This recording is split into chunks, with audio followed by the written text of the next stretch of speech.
On November 21st, 1992, Tom Monfils disappeared after a workplace dispute.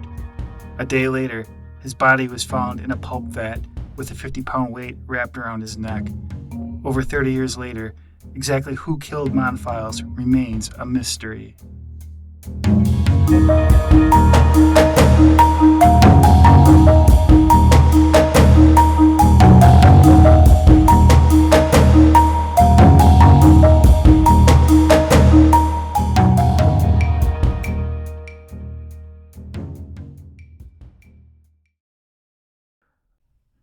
Welcome to the Monfils 6 podcast. My name is Damon Schneider.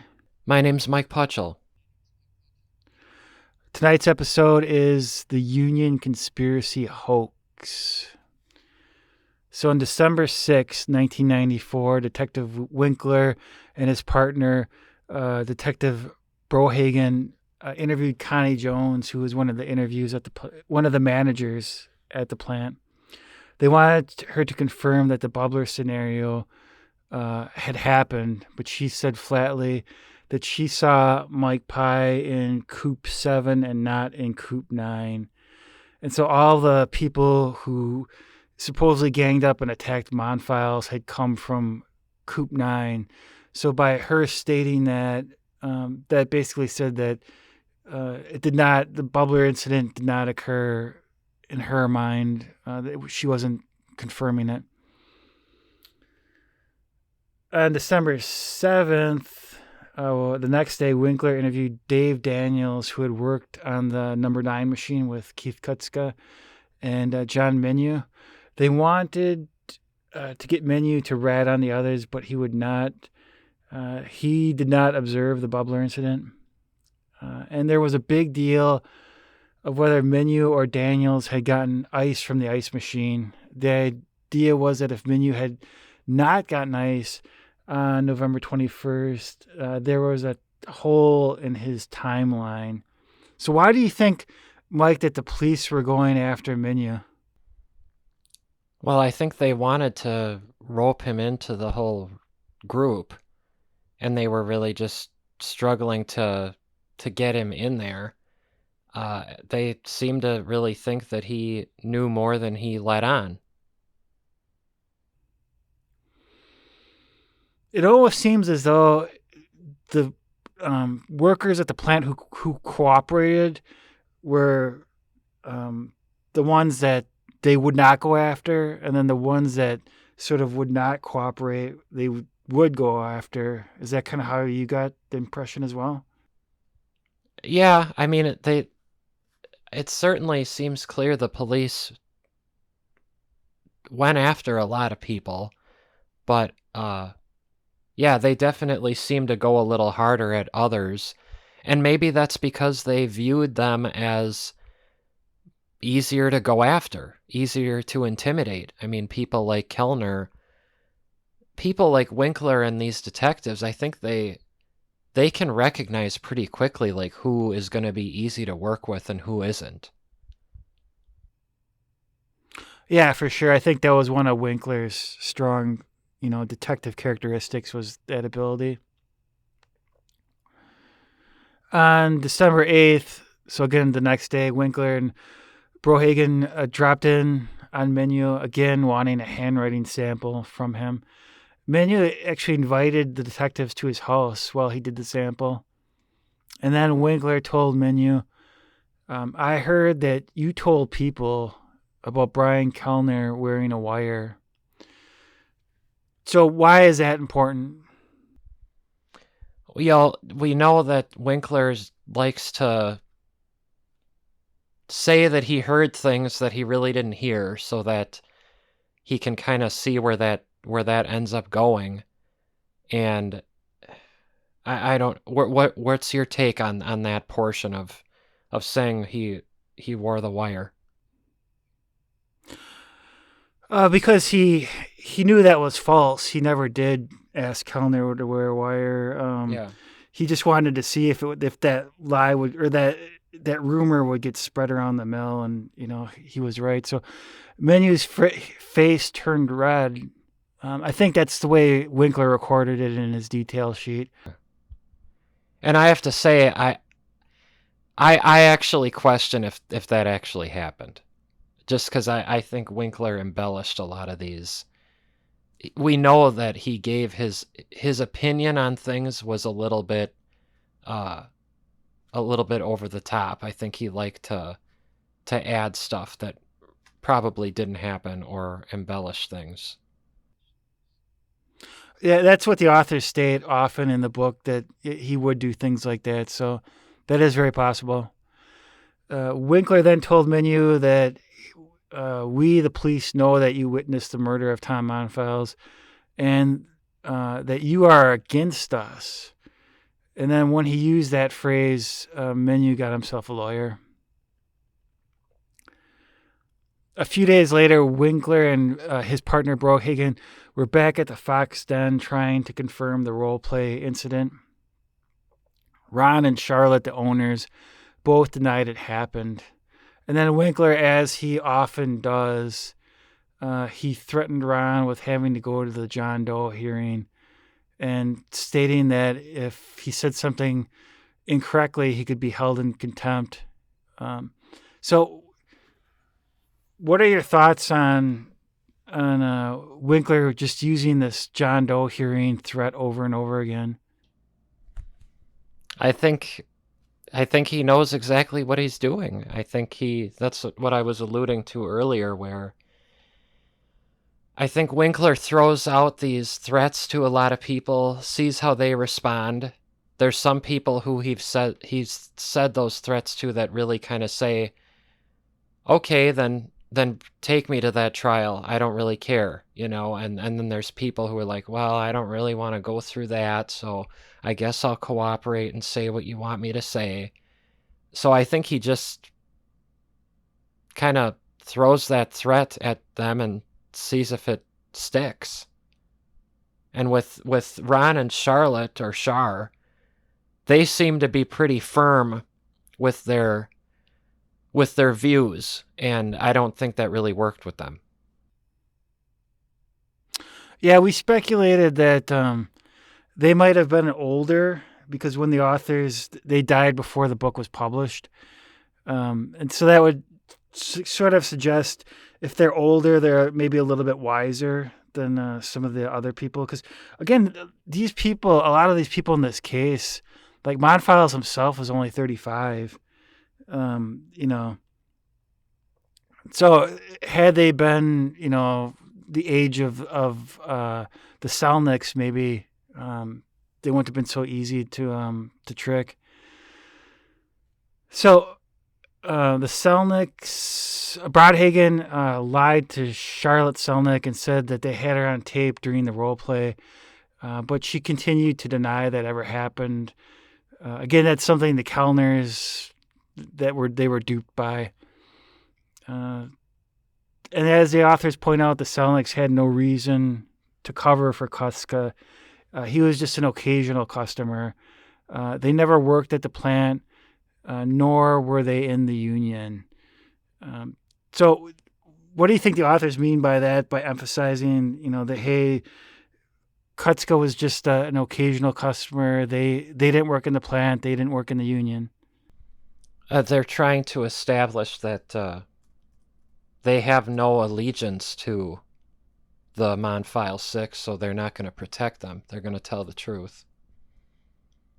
Yeah, I think so. So as stated before, the Selnicks have passed away. Before they did, they told the authors that if the role play had happened, they would have said it had happened. They were good citizens. And then the authors go on to state that it's time to restore the Selnicks' good name. So you can imagine all these years later, in the Green Bay area where this case is still talked about a lot, that the Selnicks must come up, the owners of the Fox Den, and they were kind of in on it, So the authors kind of want to state that, no, these were good people, and they weren't lying about anything. Mm-hmm. And kind of one of the big reason we're doing this podcast is because we want to restore the good names of the rest of the Monfils 6. Yeah, definitely.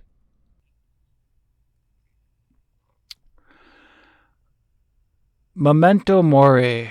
Remember, you must die someday. However, your life can be remembered forever by contacting us at seasonsoflifememorials.com. We are here to teach you how to create a film about your life that can be seen at your future gravesite as well as within the obituary section of your very own newspaper. Contact us today at seasonsoflifememorials.com. Mike, can you explain how making a film through Seasons of Life is sort of like getting an insurance policy? Sure. So in the past, we've talked about how these videos are really the best way for somebody to leave their own legacy. And it's the same situation where it really is kind of like a making out a will or an insurance policy where you're leaving you're leaving things the way you want it to be left before someone passes on. You're kind of controlling the situation even beyond the grave for how you want to be remembered. And it's something that your family won't have to worry about.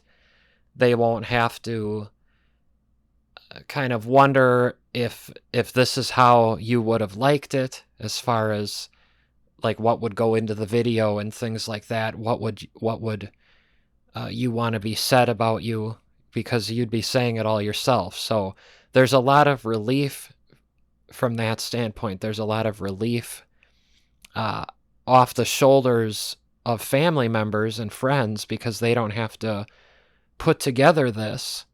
And so in that regard, it really is kind of like an insurance policy where you're taking care of your family and friends uh, when you would pass away, because they don't have to think about this. And it's something that would give them peace of mind during this difficult time where funeral arrangements are getting made, and that can always be a really hectic time for family members. And just another component to all this is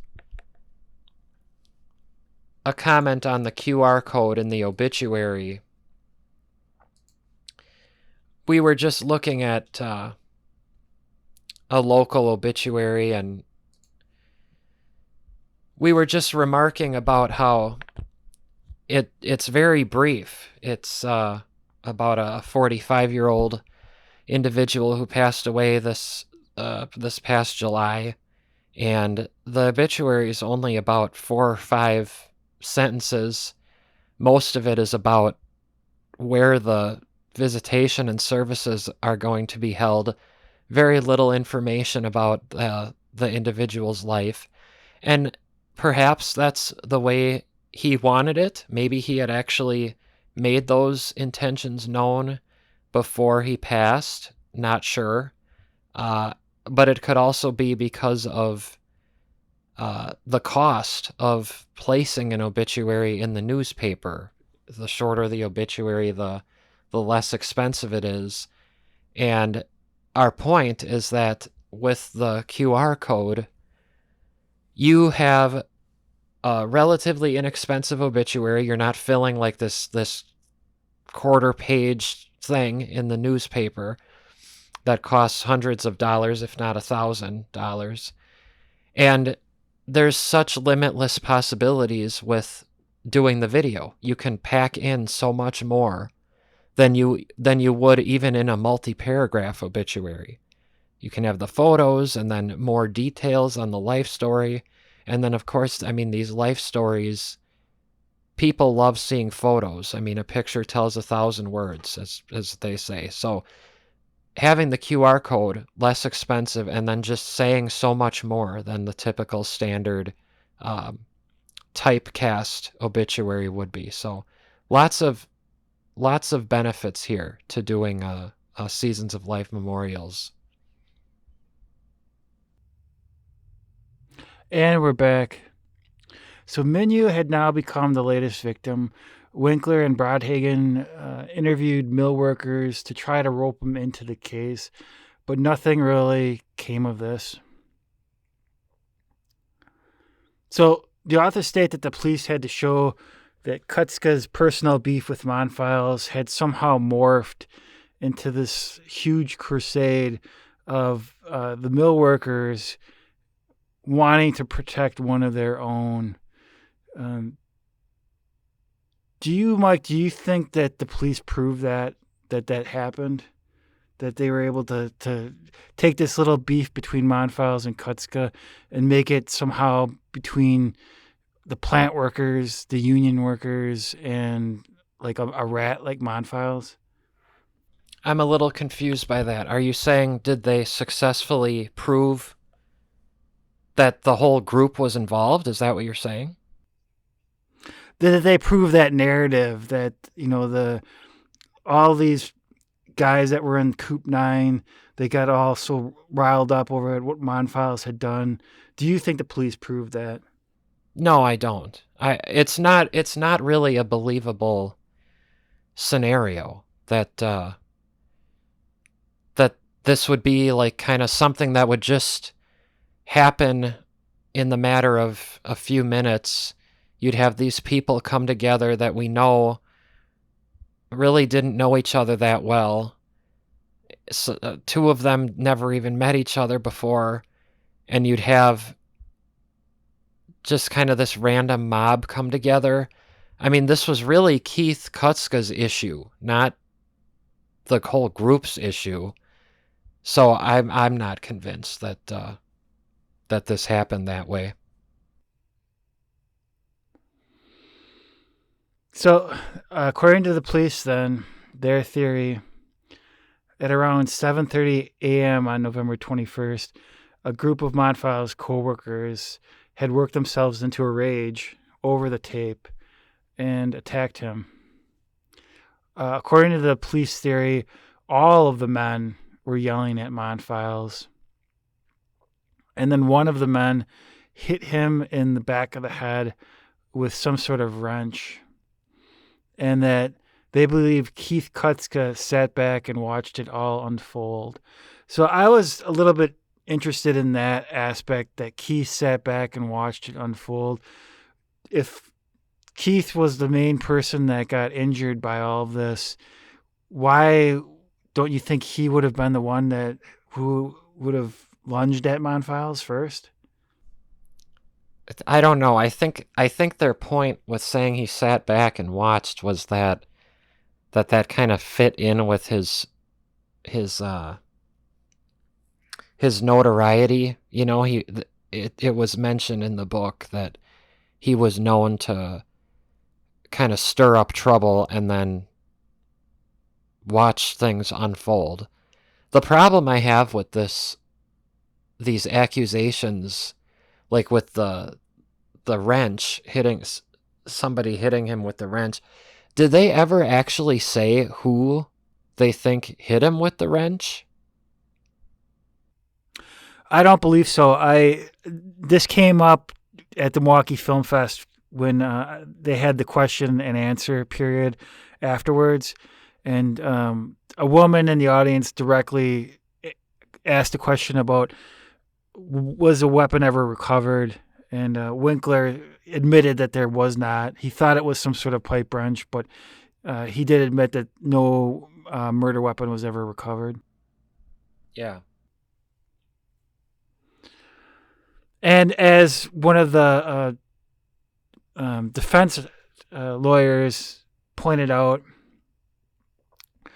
there were no witnesses that this ever happened, and there was no evidence that any of this ever occurred. And this is a big reason, that Mike Pye was released after only a few years. The best the police could do was a set of 12 brief summaries. These were showing where the Monfils Six, had been in 5-minute intervals between 7 and 8 a.m. So basically, we, the police, we know that, Dale Bastion was at this part of the plant at 7:40, and we know that Mike Hearn was at this part of the plant at 7:50, that sort of thing. But they don't, beyond that, they didn't have anything else.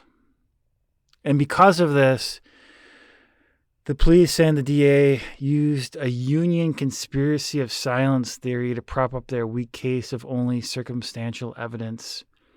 And this is something I should state, that back when I was a teenager, sort of just aware of the trial, but not, listening it too much, but aware of it, that it stuck with me to this day. Like before I saw the documentary at the Milwaukee Film Fest, I thought this had something to do. Monfils fell in the vat, and then all of his coworkers, for some reason, none of them would talk. Like it was like incredible, like what they were able to do. So that was my thought coming into how I remembered the case from the 90s. So apparently it worked on the 15-year-old brain of myself.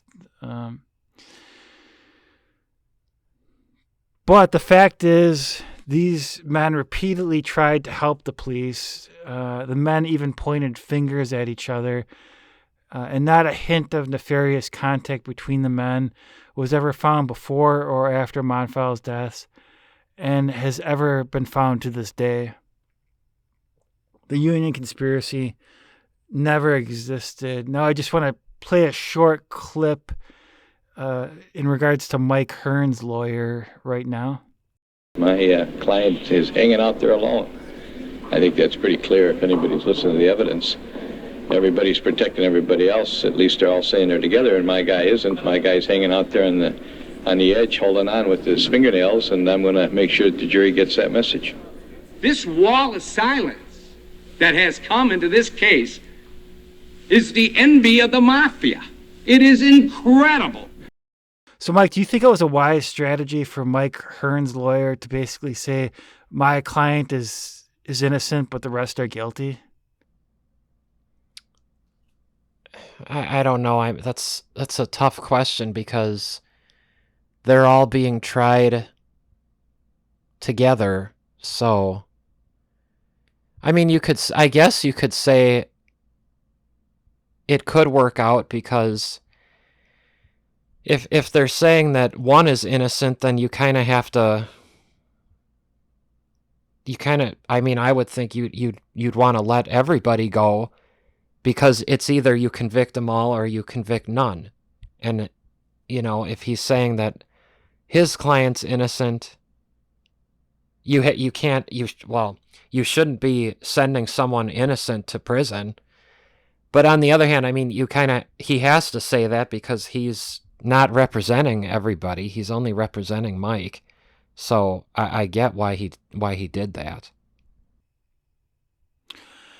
The police had proof that the union conspiracy never existed, as they had many instances. So these are some of the instances, and it's a long list. Hearn said Moore was guilty because he seemed nervous around the supervisor. Bastion had said Hearn and Monfils did not get along very well. Bastion told Winkler that Moore repeatedly called Monfils a bastard. How do you think that they would even have known that? You mean how would he know that he called him a bastard? Yeah. I don't know. I mean, he may have heard him say that, but I can't remember if they were real close with working with each other. I mean, you'll see as you'll go ahead with this, all these other back and forth finger pointing, that Bastion really does point it at everybody, basically. So he might have just been making stuff up. I don't know. Because remember, Bastion was the guy who was kind of doing his own independent investigation, and he's the one who Was it Connie Jones who got a restraining order against him? Yeah, it was. Now we're kind of seeing why. Right.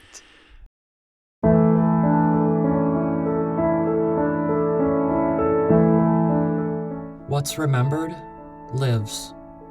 Losing someone precious from our lives is the most painful event that one can endure. Seasons of Life Memorials is dedicated to making sure the person you lost is never forgotten.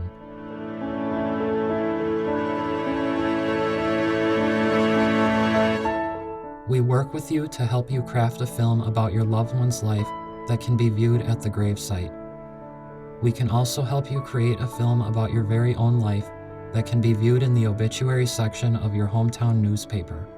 Imagine that, your friends, relatives, and neighbors viewing your own unique story and how your life truly did matter. Visit our website, seasonsoflifememorials.com, and follow us on social media today to start viewing what we can do for you. Bastian told Winkler that Hearn pushed Monfils into the vat. Bastian offered to be hypnotized if it would help the police. Bastian told Winkler that Hearns hated Monfils. Moore believed that Kutzka had set him up. Bastian suspected Hearn had killed Monfils. Bastian said Kutzka knew what had happened to Monfils. Randy Lepick said that Moore, Hearn, and Bastian had been rumored as responsible for Monfils' death. Mike Pye named Moore, Hearn, and Bastian as suspects. Hearn said Mike Pye, Johnson, Bastian, and Kutzka probably killed Monfils. Hearn incriminated Mike Pye at the trial. Hearn asked Winkler to install a recorder on his phone so he could record any calls from the others. Hearn offered to wear a wire to trap Bastian. Hearn told Winkler Mike Pye, Johnson, and Bastian probably killed Monfils. Hearn said Mike Pye was cold and he would probably kill again if he had to. And Kutzka speculated by elimination that Johnson or Bastian killed Monfils. What? So you laugh about Hearn saying Mike Pye was cold and could kill again? Yeah. Why? Because it's so dramatic. It's completely over the top. Is he referring to, when he says that he would kill again, is that meaning the first time was killing Monfils? Or is he saying that he killed somebody else? I would assume Monfils, but maybe Mike Pye told him he killed someone in Vietnam because Right. Pye was a Vietnam vet. Right. Yeah, that's I laugh because that's a real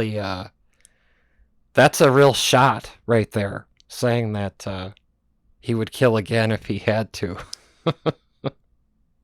Especially if you view the documentary Beyond Human Nature, much of it is an interview with Mike Pye, and Mike Pye does not exactly come across as a killer to you in the documentary, does he? No, absolutely not. So it seems, from watching the documentary, it seems absolutely ridiculous that Mike Pye was sort of this cold-hearted killer. I want to point out too how it's very interesting that Mike Johnson is rarely brought up in here. He's occasionally accused, but I don't really see him in here accusing anybody of anything. And Mike Johnson was the one that was the most religious. Yeah. Perhaps that had something to do with it. Mm-hmm. Clearly, these men did point fingers on at least 25 occasions, so the Union conspiracy of silence can be put to rest. The authors go on to state that Detective Winkler wrote 55% of the total pages in the Monfils investigation. Detective Broadhagen wrote 14%, and Detective Al Van Hoot wrote 10%. All others, 21%. By the time D.A. Zukoski got his key evidence, Winkler had written more than 10 times that of anyone else. Why do you think that's important? Well, I think their point is that it wasn't really a balanced investigation. And then we know, too, that it was really just that 1 year, 1994, where a lot of this evidence came about, this manufactured evidence, I'll add, and that was all coming from Winkler. Yes, it was, yeah. When it came to the detectives on the Monfils case, the big three, again, were Al Van Hoot, Ken Brodhagen, and Randy Winkler. Van Hoot was assigned the case on November 21st, 1992, when it was still a missing persons case. For unknown reasons, Van Hoot did not continue as the lead detective. So again, the authors are saying unknown reasons. They looked into it and were not able to understand why he was removed, or maybe removed himself. Several sources told these authors that Van Hoot was the fairest, most logical, and deepest thinker of the three, and had he stayed on, there would have been a different outcome in this case. Brodhagen was known to be tough as nails and a bit extreme, and apparently later on in his career that sort of came back to bite him. Yet his detailed sheets show that he walked a clear and thorough line. If Van Hout was methodical and Brodhagen was thorough, Winkler was much more of a show-off. And the authors state, to a person, everyone they interviewed said Winkler was disliked, and pretty much everyone they interviewed said Winkler's methods were very disliked. So in terms of these authors, then, your initial impression when you watched the documentary was somewhat favorable of Winkler. Why was that? Well, it's because he gave a lot of information. I thought he was pretty open in the documentary, and he had a completely different approach. I mean, in the book here, he wasn't even involved in the book. And then in the documentary, he was very upfront. He was the only one, if I remember right, who cooperated, and he was really a key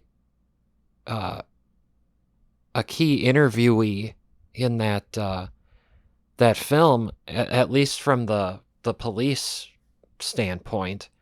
So even though I didn't agree with a lot of the things he did, I thought he was pretty upfront and honest with the case. New episodes of the Monfils 6 podcast drop every other Friday. Please join us again. Thanks for listening.